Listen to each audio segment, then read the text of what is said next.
నమస్తే. శ్రీ గురుభ్యో నమః. శ్రీమాత్రే నమః. ఆదిత్యాయ చ సోమాయ మంగళాయ బుధాయ చ గురుశుక్ర శనిభ్యే రాహవే కేతవే నమః. మనం ప్రతినిత్యం కూడా ప్రకృతిలో బతుకుతున్నటువంటి ప్రతి జీవరాశికి ఖగోళంలో ఉన్నటువంటి ఆ గ్రహాల ప్రభావం అనేటువంటిది పడుతుంది. అయితే ఇది మారుతూ ఉన్నప్పుడు ప్రతినిత్యం కూడా గోచార రీత్యా గోచార ఫలాలు చెప్పుకోవడం ఒకటి. ఇది కాకుండా మనకి ఈ గ్రహాల మార్పు అనేక రకాలుగా ఉంటాయి. ఒక్కొక్కసారి కొన్ని గ్రహాలు వెనక్కి వెళ్ళడం అంటే వక్రగతి అంటాం. ఈ వక్రగతి దగ్గరికి వచ్చేసరికి వాటి వల్ల ఫలితాలు మారుతూ ఉంటాయి. అలా ఈ వక్రగతిగా వెళ్ళడము అనేటువంటివి ఎలా ఉంటుంది అంటే, నిజం చెప్పాలంటే మనకున్న గ్రహాల్లో సూర్యచంద్రులు ఇద్దరికీ అసలు వక్రగతి ఎప్పుడూ ఉండదు. రాహుకేతువుల్ని కనుక తీసుకున్నట్టయితే ఎప్పుడూ వక్రగతిలోనే ఉంటారు. ఇక మిగతా గ్రహాలు ఏవైతే ఉన్నాయో అవి అప్పుడప్పుడు వక్రగతిలోకి వెళుతూ ఉంటాయి. అవి మనం పుట్టినప్పుడు వక్రగతిలో ఉండొచ్చు, లేదా ఇలా మధ్యలో వక్రగతి వస్తూ ఉండొచ్చు. అలా వక్రగతి వచ్చినప్పుడు ఫలితాలు విభిన్నంగా ఉంటాయి. అలా ఆలోచించినప్పుడు మనకు ప్రస్తుతం శని వక్రగతిలో నడుస్తుంది. అదేవిధంగా 2024 ఆగస్టు 6 నుండి 26 వరకు దాదాపుగా ఈ మధ్యకాలంలో బుధుడు వక్రిస్తున్నాడు. సరే, అన్ని గ్రహాలు వక్రిస్తున్నాయి అన్నారు కదా. ఇలా వక్రించినప్పుడు మరి ప్రత్యేకత ఏమిటి అని కనుక మనం అనుకున్నట్టయితే, బుధుడి యొక్క వక్రగతి అన్నప్పుడు పెద్ద తేడా ఏం లేదు. శని వక్రగతి అన్నప్పుడు పెద్ద తేడా లేదు. ఆ సమయం ఏదైతే వక్రగతి సమయం ఉందో అప్పుడు కొన్ని ఫలితాలు అయితే వస్తాయి. కానీ ఇప్పుడు ఈ 24 ఆగస్టులో జరుగుతున్నటువంటి ఆగస్టు 6 రోజు మారుతున్నటువంటి మార్పులో ఒక ప్రత్యేకత అయితే ఉంది అని చెప్పచ్చు. ఎప్పుడైనా సరే శనికి బుధుడికి ఒక సంబంధం ఏర్పడినప్పుడు ఒక యోగం ఏర్పడుతుంది. ఆ యోగాన్ని శశబుధ యోగం అంటారు. మరి శశబుధ యోగం ఇప్పుడు ఎలా ఉంది అంటే, వక్రగతిలో 2 గ్రహాలు కూడా వక్రగతిలో ఉన్నప్పుడు జరుగుతుంది. ఇది ఒక ప్రత్యేకత. ఇక రెండవ ప్రత్యేకత ఏంటంటే, ఈ సంబంధం ఎలా ఏర్పడింది అంటే, బుధుడికి శని, శనికి బుధుడు ఇద్దరూ కూడా సమసప్తకాల్లో ఉన్నారు. ఇలా సమసప్తకాల్లో ఉన్నప్పుడు ఈ వక్రించినటువంటి 2 గ్రహాల యొక్క ఫలితం వల్ల మనకు జరిగేటువంటి ఈ యోగం ఏ రాశి వారికి ఎలా ఉంటుంది, ఎట్లా ఉంటుంది. అసలు ఎప్పుడైనా సరే శశబుధ యోగం అంటేనే ఆర్థికంగా చాలా అభివృద్ధిని సాధించే విధంగాను, అభివృద్ధిగా ఉండేలాగాను, ఏదైనా పనులు కాని పనులు అయ్యేలాగాను, మనకు ఏ రకమైనటువంటి ఇప్పటివరకు ఉన్నటువంటి ఆలోచనలు, ఊహలు ఏవైతే ఉన్నాయో, కార్యంలో పెట్టాలి అనుకున్నటువంటి ఏవైతే ఉన్నాయో అవన్నీ కూడా కార్యంలో పెట్టడానికి అనువుగా ఉండేటువంటి పరిస్థితి శశబుధ యోగంలో ఉంటుంది. మరి అలాంటప్పుడు ఆ యోగంలో ఇప్పుడు ఏంటి ప్రత్యేకత అంటే, 2 గ్రహాలు కూడా వక్రించి ఉన్నాయి. ఈ వక్రించి ఉన్నప్పుడు కొన్ని రాసుల వారికి బాగా శుభదాయకంగాను, మరికొన్నింటికి మధ్యస్థంగాను ఉంటుంది. అసలు శశబుధ యోగం అంటేనే చాలా వరకు మంచి జరుగుతుంది, కానీ ఎక్కడ కూడా చెడు అనేది కనిపించదు. కానీ కొన్ని రాసుల వారికి చాలా అద్భుతంగా ఉంటుంది. కేవలం అది 20 రోజులు అయినప్పటికీ కూడా కొన్నింటికి మధ్యస్థంగా ఉంటుంది. ఈ 1-2కు అటు ఇటుగా ఉండవచ్చు. అయినప్పటికీ ఈ యోగం మరి దీని ఫలితాలు ఎలా ఉంటాయి, ఏ రాశి వారికి ఎలా ఉంటాయో ఒక్కొక్కటిగా చూద్దాం. తదుపరి మకర రాశి. మకర రాశి వారికి ఎలా ఉంటుంది అంటే, మకర రాశి అనగానే ఇదేంటంటే, ఇప్పుడు జరిగేటువంటి యోగం ఏదైతే ఉందో దీనికి శని బుధుడు ఇద్దరు సమసప్తకాల్లో ఉండి ఈ యోగం జరుగుతుంది అన్నారు. అంటే శని వక్రగతిలో ఉన్నాడు, అటు బుధుడి వక్రగతిలో ఉన్నాడు. బుధుడు సింహరాశి నుండి కర్కాటకం వైపు వెళ్తుంటే, శని మనకి కుంభరాశి నుండి మకరం వైపు వస్తున్నాడు. అంటే ఈ మకరం వైపు వస్తున్నటువంటి స్థితి మూలంగా మకరానికి కూడా పాజిటివ్గా ఉంటుంది. ఈ రాశి వారికి వారి ఆలోచన విధానం కానీ, వారి ఫైనాన్షియల్ స్టేటస్ కానీ, వారి ఇన్ని రోజుల శ్రమ తర్వాత, అంటే మకర రాశి వారికి చెప్పాలి అంటే గత కొంతకాలం నుండి కూడా ఎప్పుడు కూడా ఎంత శ్రమ పడినా దానికి ఒక ఉపయోగం లేనట్టుగానే ఉండింది. ఏళ్ళనాటి శని చివరి దశలో ఉంది. ఇలా ఉన్నటువంటి ఈ పరిస్థితుల్లో కష్టాలను అనుభవించి ఉన్నటువంటి పరిస్థితుల్లో ఒక్కరోజు అందులో చాలా ఉపయోగంగా ఉందంటే కూడా ఎంతో ఆటవిడుపుగా ఉండేటువంటి పరిస్థితి. అలాంటి స్థితిలో ఇప్పుడు మళ్ళీ మళ్ళీ మంచి కాలం రాబోతున్నటువంటి సమయం మకర రాశికి ఉంది. అందులో భాగంగానే ఇప్పుడు వచ్చేటువంటి యోగం కూడా. ఈ యోగం వల్ల చక్కగా సంతానానికి మంచి జరుగుతుంది. ఒక రేపటి గురించి ఆలోచన సరిగ్గా జరుగుతుంది.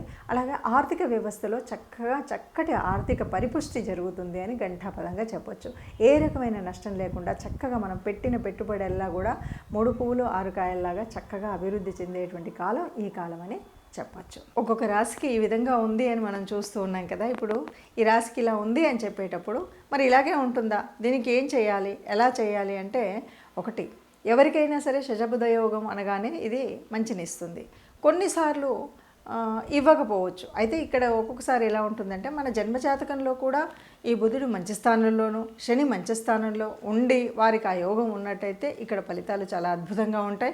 ఇప్పుడు జరగబోయే ఈ 20 రోజుల్లో అద్భుతమైనటువంటి వారి అంటే ఫ్యూచర్ ప్లానింగ్కి మంచి ప్రణాళిక వేసుకోవడానికి చక్కటి కాలం. ఎందుకంటే బుధుడు అంటేనే ఆలోచన శక్తి. ఆ ఆలోచనని కర్మరూపంలో పెట్టేటువంటి వాడు కర్మకారకుడు శని. మరి ఈ ఇద్దరి యొక్క యోగం వల్ల వచ్చేటువంటి స్థితిలో చక్కటి ఆలోచన ప్రయోజనం ఉంటుంది, వాళ్ళకి కావాల్సినటువంటిది జరుగుతుంది. కానీ అలా అందరికీ ఉంటుందా అంటే, అందరికీ మరి పుట్టుకతో ఆ యోగం ఉండకపోవచ్చు. మరి లేని వాళ్ళు ఇప్పుడు ఈ గ్రహరీత్యా జరుగుతున్నటువంటి మార్పుల వల్ల వచ్చినటువంటి ఈ యోగాన్ని వడిసిపెట్టేటువంటి ప్రయత్నం అయితే చేయాలి. ఎలా చేయాలి, ఏం చేయాలి అంటే, అందరికీ ఈ యోగం యొక్క ఫలితం అయితే ఉంటుంది. వక్రగతిలో ఉన్నప్పుడు ఎవరికైతే ఈ బుధుడు కానీ శని కానీ యోగకారకుడు కానటువంటి గ్రహాలు ఉన్నాయో వాళ్ళకి పనిచేస్తుంది. అంతేకాదు ఎవరికైతే అంటే శనికి సంబంధించినటువంటి రాసులు ఏవైతే ఉన్నాయో వాటిల్లో పనిచేస్తుంది. అట్లాగే బుధుడు అంటే ఇప్పుడు ఇది జరుగుతున్నటువంటిది ఎక్కడ జరుగుతుంది అంటే, సింహం నుండి కర్కాటకం వక్ర దశలో కదా, అక్కడ కూడా కుంభం నుండి మకరం వైపు వెళ్తున్నటువంటి దిశ శనిది. సో ఈ 4 కూడా అద్భుతంగా ఉంటుంది. అంతేకాదు బుధుడికి మరి ఈ ధనుర్రాశిలోను మీనరాశిలోను ఈ 2 రాశులలో కూడా అద్భుతమైనటువంటి ఫలితం ఉంటుంది. ఎందుకంటే ఇక్కడ కోణాధిపత్యం ఉన్నటువంటి ఇది అవ్వడం వల్ల వీళ్ళకి ఈ రాశుల వారికి చాలా అద్భుతమైనటువంటి ఫలితం అయితే ఉంటుంది. మరి వీళ్ళు కాకుండా మిగతా వాళ్ళకి అందరికీ ఎలా ఉంటుంది అని మనం చెప్పుకున్నాం కాబట్టి దీనికి తప్పనిసరిగా మనకి ఏం కావాలి, ఒకవేళ అలా ఉన్నా మనకి మంచి రెమెడీ కావాలి. అంటే ఒకవేళ ఈ 20 రోజులలో మనం చేయాల్సినటువంటి పని ఏముంది, ఏ రకంగా చేస్తే ఈ వచ్చినటువంటి యోగం మన జీవితంలో కూడా కొంత సత్ఫలితాన్ని ఇచ్చి మంచి ఆలోచన పద్ధతిని ఇచ్చేటువంటి పరిస్థితి ఉంటుంది అని కనుక ఆలోచించినట్టయితే, బుధుడు అంటే ఈ బుధవారము రోజైనా బుధుడికి సంబంధించిన ఏదైనా సరే విష్ణుమూర్తికి సంబంధించినటువంటి ఆరాధన చేసినప్పుడు తప్పనిసరిగా ఏదైనా మనకు అనుకూలం కానటువంటి పరిస్థితి ఉన్నది అనుకూలంగా మారగలుగుతుంది.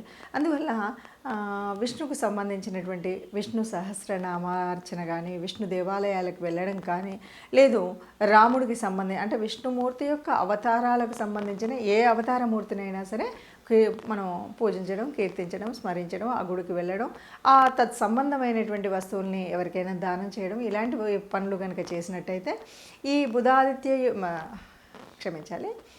శశబుధ యోగంలో జరగబోయేటువంటి మనకు మంచి జరగడానికి కావాల్సినటువంటి శక్తి, కావాల్సినటువంటి ముందుగా కావాల్సినటువంటి ఆ ఉత్పత్తి సమయం ఏదైతే ఉందో అది జరుగుతుంది అని చెప్పొచ్చు.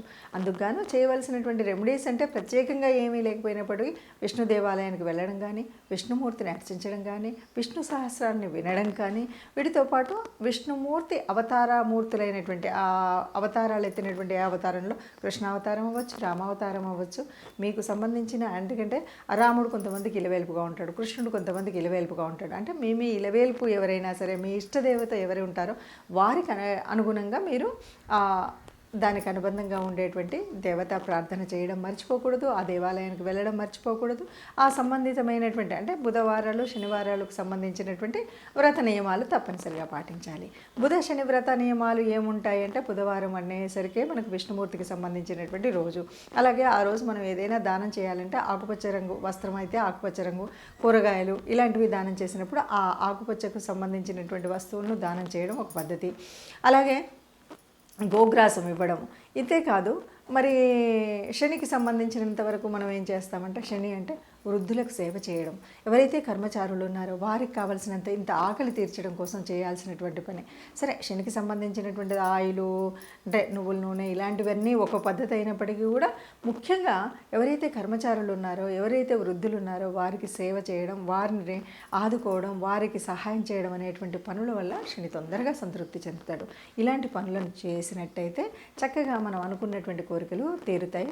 మనం అనుకున్నట్టుగా ఈ 20 రోజుల ఈ యోగం ఏదైతే ఉందో అది మనకు కూడా అనుకూలించే విధంగా ఉంటుంది. ఇదండి, ఇది అందరూ ఇలా ఏ యోగం వచ్చినా ఏ రకమైనటువంటి గ్రహ స్థితులు ఉన్నప్పటికీ కూడా అందరూ సుఖంగా ఉండాలి, అందరిలో మనము ఉండాలి. సర్వే జనా సుఖినో భవంతు.